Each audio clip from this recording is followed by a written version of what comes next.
बिस्मिल्लाहिर्रहमानिर्रहीम। ICom part 1 business math lecture number 4 शुरू करते हैं। बिस्मिल्लाहिर्रहमानिर्रहीम। Question number 2, the matrices A B are given as. A ये है 1 3 2 3 2 0 4 5 6 और बी है -2 5 4 0 3 -5 -1 4 2। वो कह रहा है कि 2a + 3b फाइंड करें एंड a सिंपल और -3b फाइंड करना है। चलें शुरू करते हैं। बिस्मिल्लाहिर्रहमानिर्रहीम।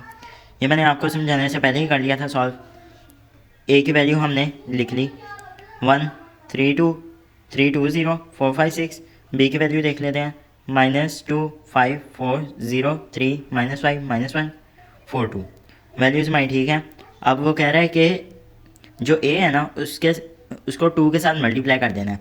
जो ए की वैल्यू है उसको 2 के साथ कर देना है और जो बी की वैल्यू है उसको 3 के साथ। चलो फिर हमने 2 1 ज़ा 2 2 3 ज़ा 6 2 2 ज़ा 4 2 3 ज़ा 6 2 2 ज़ा 4 2 0 ज़ा 0 2 4 ज़ा 8 2 5 ज़ा 10 2 6 ज़ा 12। चलते हैं बी की वैल्यू की तरफ। 3 -2 -6 3 5 ज़ा 15 3 4 ज़ा 12 3 0 ज़ा 0 3 3 ज़ा 9 3 5 ज़ा -15 3 -1 ज़ा -3 3 4 ज़ा 12 3 2 ज़ा 6। ठीक, अब इन दोनों को सिंपल क्या कर देना, plus 2 -6 -4 6 + 15 is equal 21 4 + 12 is equal 16 6 + 0 is equal 6 4 + 9 is equal 13 0 और -15 -15 8 -3 5 10 + 12 इज इक्वल 22 12 + 6 इज इक्वल 18। मैंने आपको उसी स्टेप में सारा समझा दिया है। ये इस तरह कर लें। वैसे डायरेक्ट लिखेंगे तो मार्क्स कटने के चांसेस हैं, लेकिन अगर आप इस तरह करेंगे एक स्टेप और कर देते हैं तो आपके मार्क्स नहीं कटेंगे। ठीक, जो बी वाला सवाल था, एक सवाल हमने किया ना अभी 2a + 3b। अब वो कह रहा है a - 3b भी फाइंड करें। अब पहले तो हमने a वाली वैल्यू को के साथ 2 को भी मल्टीप्लाई किया था, लेकिन अब हमने ना यहाँ 2 आएगा और यहाँ प्लस की जगह माइनस आ जाएगा। ठीक, देखें a की वैल्यू लिख ली -3b, 3 को b वाली वैल्यू के साथ मल्टीप्लाई कर देना है। 3 2 -6, यह माइनस को बाहर ही रखना है आप लोगों ने। ठीक है, मल्टीप्लाई नहीं कर देना, फिर इन दोनों को मल्टीप्लाई करेंगे तो आंसर गलत आएगा। मैंने एक और जगह साफ कर लिया था, 3 को मल्टीप्लाई कर लिया। 3 2 -6 3 5 15 3 4 12 3 0 0 3 9 3 3 9 3 -5 -15 3 -1 -3 3 4 12 और 3 2 6। अब हम इन दोनों को माइनस कर लेंगे।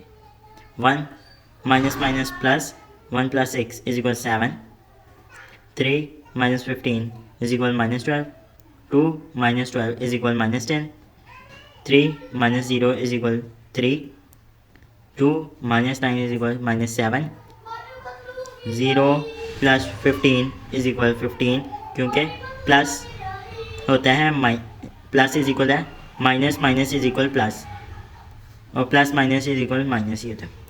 4 -3 ये माइनस है, यहाँ इन दोनों को करेंगे माइनस प्लस हो गया।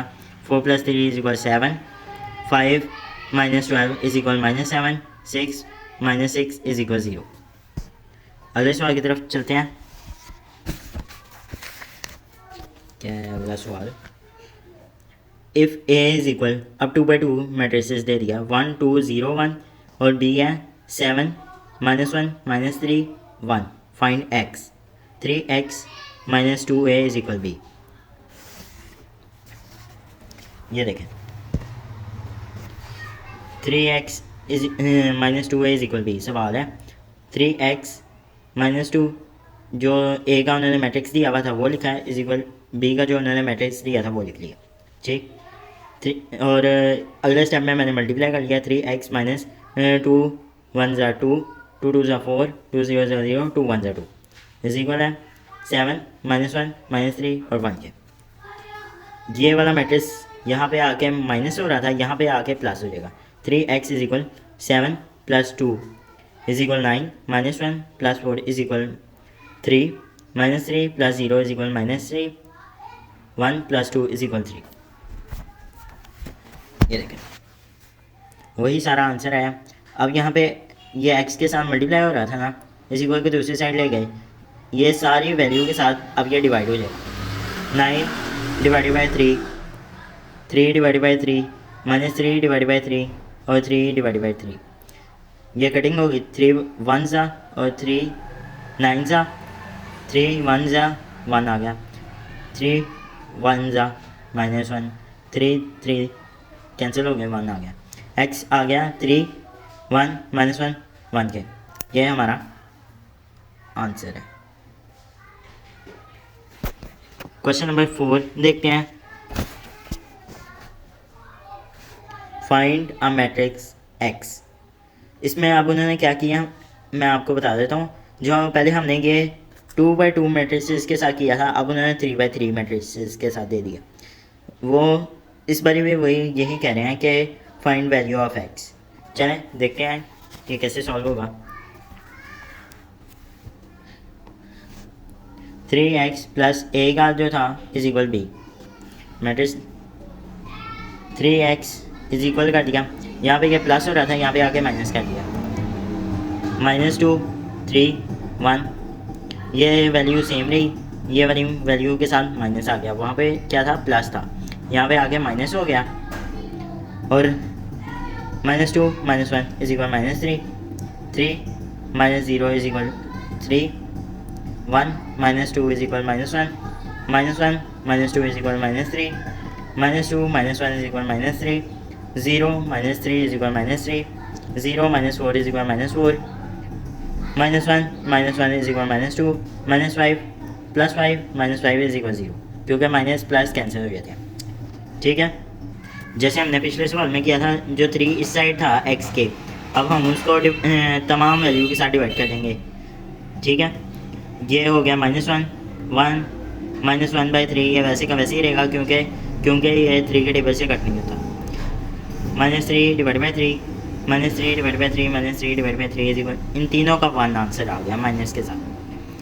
-4/3 वैसे का वैसे ही रहेगा, -2/3 भी वैसे का वैसे ही रहेगा, 0 के साथ कुछ भी डिवाइड करें 0 ही आता है आंसर।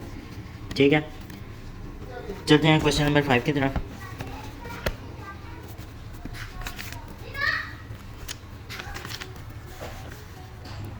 इसका ए पार्ट ही है, जो न्यू बुक्स है ना उसमें ये बी पार्ट नहीं है।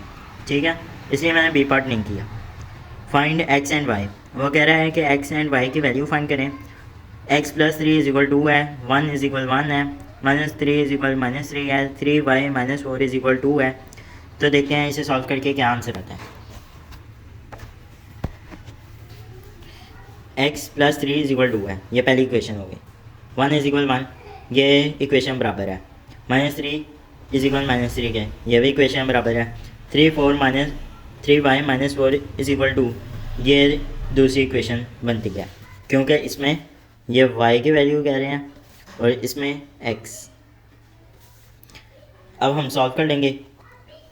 ये भी आप लोग लिख सकते हैं, पुट इक्वेशन 1, मैंने तो वैसे ही कर दिया। खैर, x + 3 इज इक्वल 2 है, x के साथ ये 3 प्लस का था, दूसरी साइड पे जाके माइनस का हो गया। 2 - 3 इज इक्वल -1, x की वैल्यू आ गई, x इज इक्वल -1, जबकि दूसरे जो y की वैल्यू थी 3y -4 is equal 2, 3y -4 is equal 2, यहाँ पे ये 4 माइनस का था, वहाँ इज इक्वल के दूसरी साइड गया, प्लस का हो गया। 2 + 4 इज इक्वल 6, 3y था, 3y के साथ मल्टीप्लाई हो रहा था, इज इक्वल के दूसरी साइड गया, डिवाइड हो गया। 3 1 = 3, 3 2 = 6, y इज इक्वल 2 आ गया। ठीक है, आज के लिए इतना ही। उम्मीद करता हूँ कि आप सबको आज के लेक्चर की समझ आ गई होगी। मिलते हैं अगले लेक्चर में, तब तक के लिए अपना बहुत सारा ख्याल रखें। अल्लाह हाफ़िज़।